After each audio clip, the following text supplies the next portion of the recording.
Berlatar pada tahun 1960 di Bronx, terdapat daerah komunitas pekerja warga Italia Amerika yang dikuasai oleh seorang mafia bernama Sonny.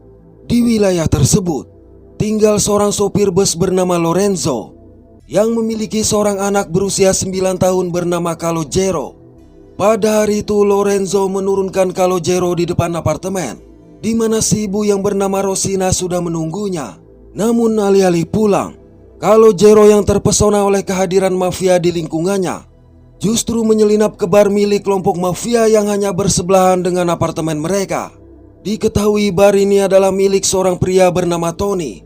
Tetapi faktanya, bar tersebut adalah milik Sonny untuk menutupi bisnis kotornya. Sonny memiliki sejumlah orang kepercayaan yang salah satunya bernama Jimmy. Ketika Calogero masih asik memperhatikan para mafia tersebut, tiba-tiba sang ibu menarik dan memarahinya karena memasuki bar. Selang beberapa waktu saat Lorenzo pulang kerja, Calogero kembali diingatkan agar tidak lagi memasuki bar tersebut. Tentu saja, Lorenzo tidak mau putranya mengikuti jejak para penjahat di sana karena ingin Calogero tumbuh menjadi pria yang jujur. Kidding, I won't go near the bar. Keesokan hari, Calogero dan dua temannya yang bernama Slick dan Mario memperhatikan Sonny yang menagih hutang kepada seseorang. Tak berselang lama mereka melihat sebuah bus yang membawa sekelompok siswa kulit hitam. Hal itu membuat Slick marah lantaran menganggap warga kulit hitam memasuki wilayah mereka. Hanya saja Calogero memintanya mengabaikan mereka karena mereka hanya lewat sepulang sekolah. Tetapi Slick dan Mario tetap melakukan penyerangan sembari melontarkan hinaan rasis. Lorenzo yang melihat hal ini segera memanggil Calogero untuk berhenti. Saat Calogero duduk di tangga, tiba-tiba seorang pria menyerang mobil pria yang merebut tempat parkirnya. Namun tanpa diduga, setelah menghabisi pria itu, Sonny menyadari Calogero menjadi saksi atas tindakannya. Tetapi dengan cepat Lorenzo menarik Calogero ke apartemen. Tak lama setelah itu, dua orang detektif mendatangi apartemen Lorenzo. Mereka menjelaskan bahwa warga melihat Calogero berada di TKP, sehingga jelas menyaksikan insiden itu terjadi. Jadi memintanya untuk mengidentifikasi pria yang memiliki senjata. Di luar, para polisi telah membariskan Sonny dan anak buahnya. Saat mereka semua berbalik, Calogero pun mulai melakukan identifikasi. Namun hingga berada di depan Sonny, Calogero memutuskan untuk memberitahu petugas bahwa tidak ada dari mereka yang melepaskan tembakan. Alhasil mereka semua diizinkan pergi. Calogero kemudian bertanya kepada ayahnya apakah ia melakukan hal yang benar. Tetapi Lorenzo menjawab, dia melakukan hal yang benar untuk orang yang jahat. Jawaban ini tak ayal membuat Calogero bingung. Namun Lorenzo menjelaskan bahwa terkadang dalam kehidupan, seseorang harus melakukan hal yang harus dilakukan, meskipun tahu itu adalah salah. Dan Calogero akan mengerti ketika dia sudah dewasa. Keesokan hari saat Lorenzo menurunkan Calogero, dia melihat Sonny yang mengangguk untuk menunjukkan rasa terima kasih. Sejurus kemudian Jimmy memasuki bus. Ia menjelaskan Sonny sangat berterima kasih karena mereka tidak mengadukannya kepada polisi. Oleh karenanya Jimmy menawari Lorenzo untuk bekerja sebagai kurir mereka dengan gaji yang tinggi. Namun Lorenzo dengan sopan menolak karena tidak ingin terlibat dalam aktivitas kriminal Sonny.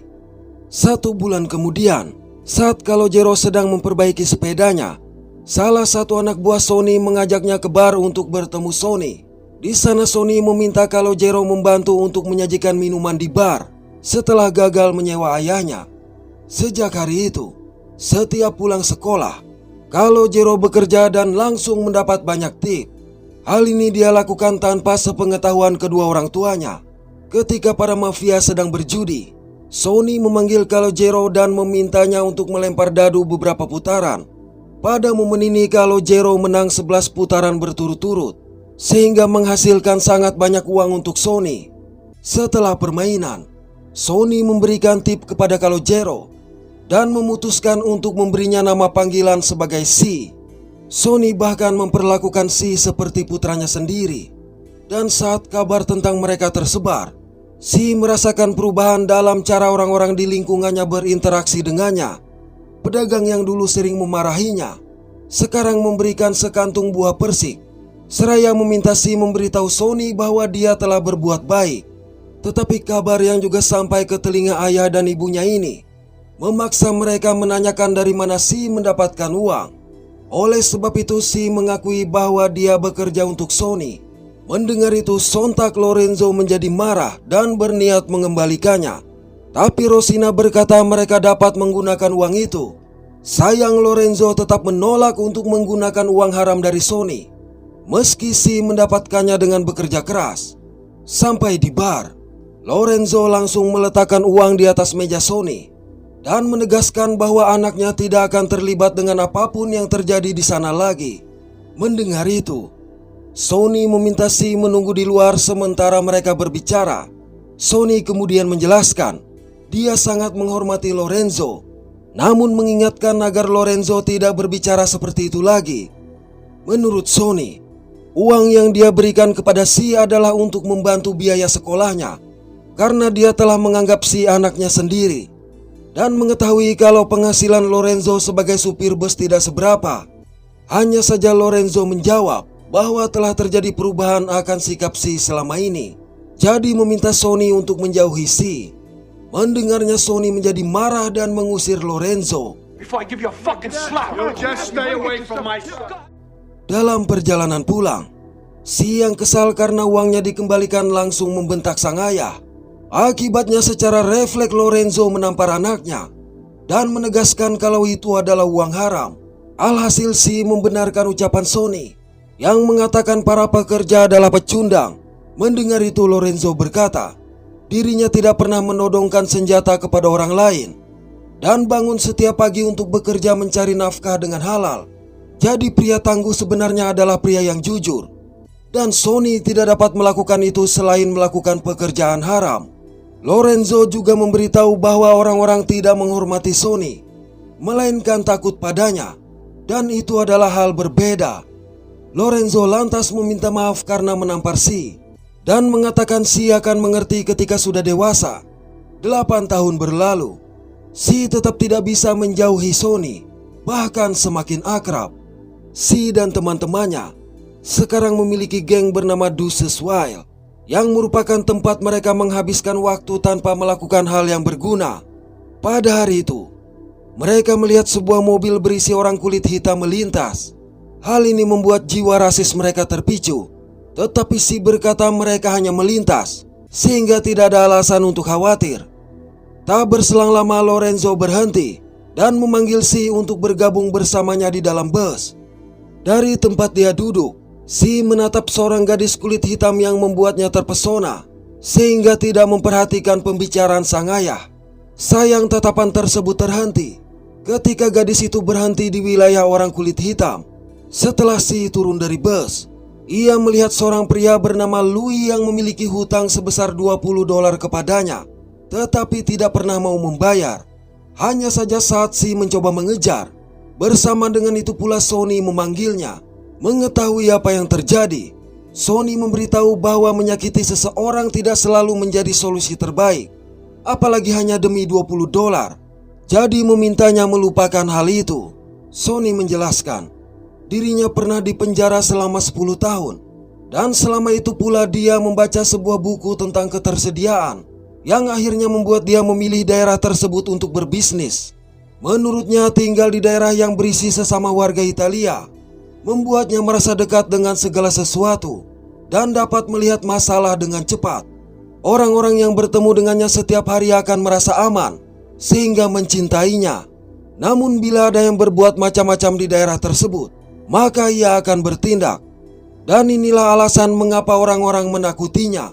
Sebagai mafia, Sony lebih memilih untuk ditakuti, karena menurutnya rasa takut lebih bertahan lama daripada cinta. Tetapi agar rasa takut itu tidak berubah menjadi benci, maka ia pun melayani orang-orang dengan baik dalam batasan tertentu. Pembicaraan mereka terhenti manakala Sony melihat geng motor berhenti di barnya. Di dalam bar, Jimmy mencoba mengusir mereka karena berpenampilan acak-acakan. Hal ini tentu saja membuat mereka tersinggung. Tetapi ketika Sony datang, ia mengizinkan mereka untuk minum. Sayang anggota geng motor yang tidak tahu kalau bar itu adalah milik seorang mafia justru membuat onar dengan menumpahkan bir mereka. Melihat itu dengan sopan Sony meminta mereka pergi. Tapi mereka menolak dan malah menghinanya. Oleh sebab itu, Sony langsung mengunci pintu bar dan berkata mereka sudah tidak dapat lagi pergi dari tempat tersebut. Seketika itu pula mereka terdiam karena menyadari telah melakukan kesalahan. Bersamaan dengan itu anggota mafia lain keluar sehingga kekacauan tidak dapat dihindari.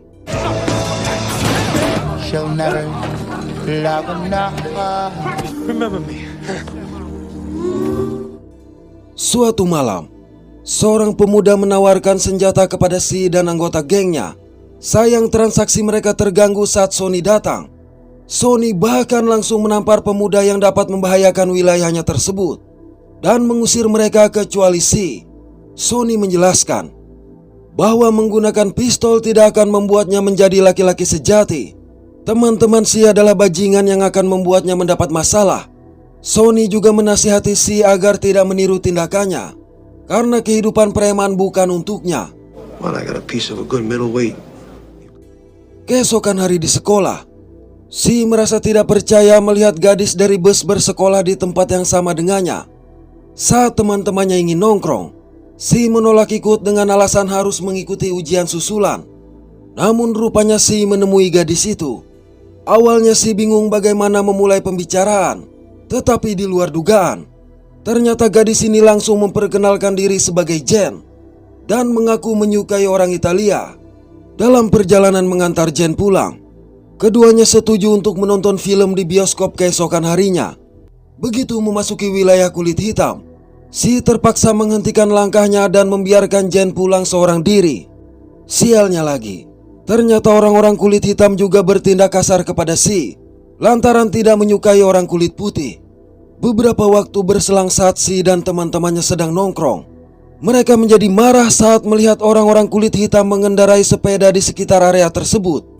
Si mencoba untuk menasihati mereka bahwa orang-orang itu tidak mengganggu siapapun, sehingga meminta mereka untuk tidak mengganggu orang-orang itu juga. Sayang Selik yang bengal langsung maju menyerang, sehingga kekacauan pun terjadi.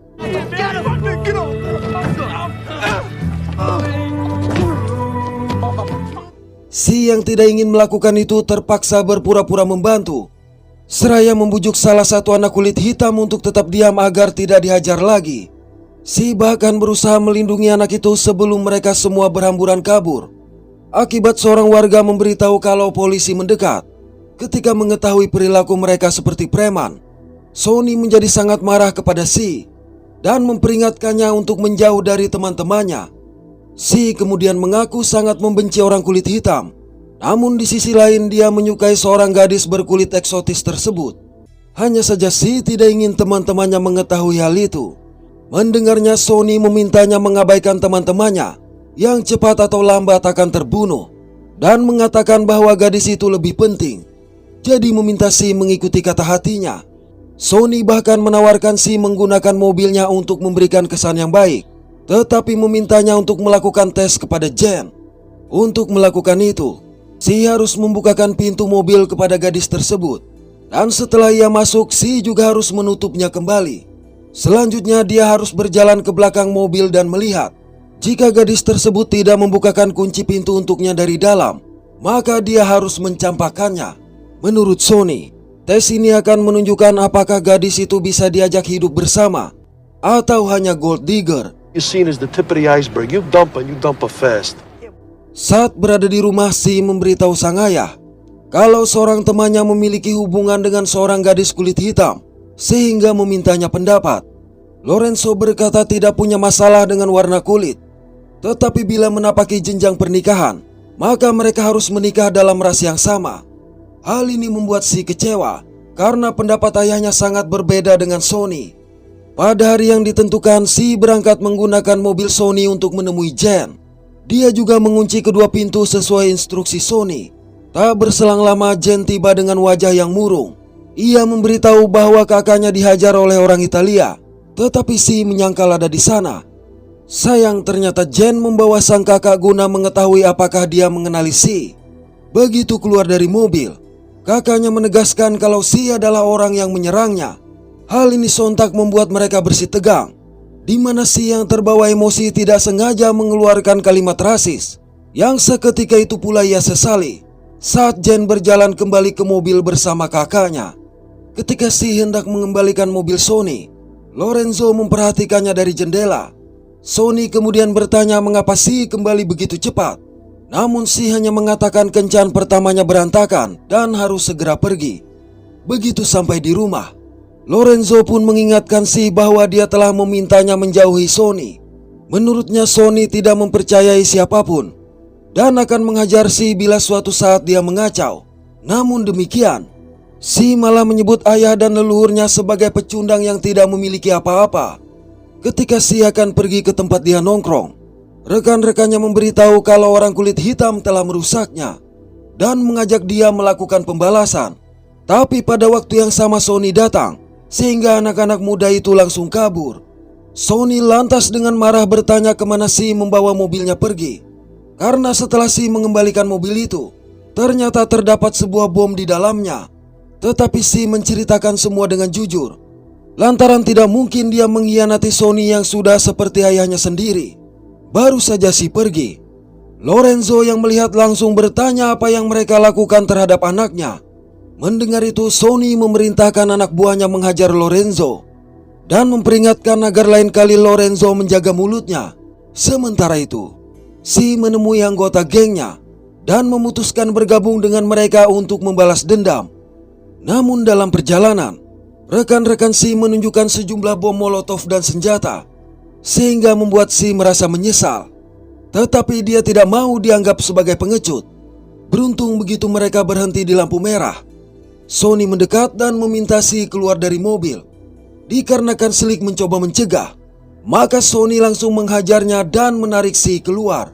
Sebelum pergi, Sony memberi peringatan terakhir agar mereka menjauh dari Si. Saat mereka sampai di bar, seorang anak buah Sony memberitahu bahwa baru saja seorang gadis mencari Si. Mengetahui gadis yang dimaksud adalah Jen, maka Si langsung pergi ke arah yang ditunjukkan. Jen memberitahu bahwa kakaknya telah mengatakan yang sebenarnya, yaitu Si memang berusaha menolongnya. Setelah itu, Si pun mengungkapkan perasaannya kepada Jen. Ketika Jen kembali menyebutkan kakaknya, Si yang teringat akan rencana rekan-rekannya segera mengajak Jen pergi. Dan saat Jen membukakan kunci pintu untuknya, tayal Si langsung melompat kegirangan karena hal itu sesuai seperti perkataan Sony sebelumnya. Pada waktu yang sama, Slick dan gengnya memasuki wilayah orang kulit hitam dan mulai melakukan serangan.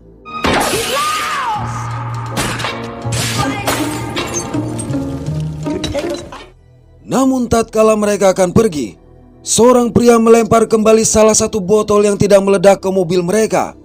Akibatnya, Slick dan rekan-rekannya pun meledak bersama mobil mereka.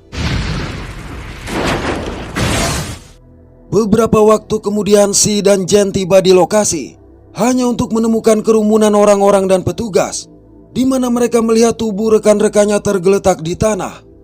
Pada momen ini, Si tidak yakin apakah dia harus senang karena masih hidup atau sedih karena teman-temannya meninggal. Tetapi ia bersyukur karena Sony telah mengeluarkannya dari mobil itu. Namun tiba-tiba ia teringat akan bom yang dikatakan Sony, sehingga menduga nyawanya dalam bahaya. Untuk itu dia bergegas kembali ke bar. Sampai di sana Si menemukan bahwa Sony tengah mengadakan pesta. Saat berjalan melewati kerumunan tamu, Si melihat seseorang mendekati Sony dengan wajah dingin. Si mencoba berteriak memperingatkan Sony. Naas pemuda itu sudah terlebih dahulu menghabisi Sony. Terungkap bahwa pemuda itu adalah putra dari pria yang dihabisi Sony di parkiran 8 tahun silam. Pada upacara pemakaman Sony, Si memperhatikan para gangster yang bercakap-cakap santai seolah tidak peduli dengan kematian Sony. Setelah semua orang pergi, Si mengungkapkan bahwa semua yang dikatakan Sony sebelumnya benar. Selang beberapa saat, seorang pria menemui Si. Rupanya pria ini adalah pria yang diselamatkan oleh Sony di parkiran 8 tahun yang lalu dan merupakan salah satu bos mafia rekan Sony. Jadi mulai sekarang, ia akan mengambil wilayah tersebut dan meminta Si agar tidak ragu menemuinya seperti saat menemui Sony. If you need anything, I want you to come and see me at the bar, okay? Setelah itu Lorenzo pun datang untuk mengucapkan bela sungkawa dan terima kasih karena Sonny telah memisahkan Si dari rekan-rekannya sehingga terhindar dari kematian. Sejak malam itu Si akhirnya mengerti bahwa pilihan yang dibuat akan menentukan perjalanan hidup seseorang. Oke, terima kasih sudah menonton sampai pada akhir konten ini. Mohon maaf atas ketidaksempurnaan dari kami. Semoga terhibur dan sehat selalu. Mantap.